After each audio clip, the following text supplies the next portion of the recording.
அகோரிங்கிறவங்க இல்லற வாழ்க்கைக்கும் அதுக்கும் வெகு தூரம். அகோரியோட கல்ச்சரே வேற, கலாச்சாரமே வேற. இறந்த பெண்ணோட தான் அவங்க உடல் உறவு வச்சுக்குவாங்க. இதுதான் அகோரி சொல்றது.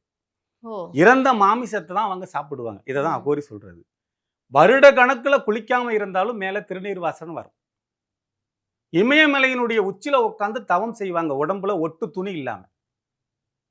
இந்த மாதிரி கலாச்சாரங்களை, இந்த மாதிரி பவர்ஃபுல்லான ஆளு தான் அகோரி.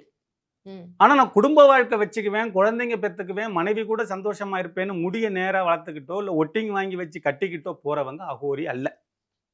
மாந்திரிகருக்கு குடும்பம் உண்டு, ஆன்மீகவாதி செய்யறவங்களுக்கு குடும்பம் உண்டு, இல்லற வாழ்க்கை உண்டு. அதுல எந்த விதமான மாற்று கருத்தும் இல்லை. அகோரிங்கிறவங்க சிவனுக்கு நிகரா உள்ளவங்க. அப்ப சிவனுக்கு மனைவி இருக்கேன்னு கேட்கக்கூடாது.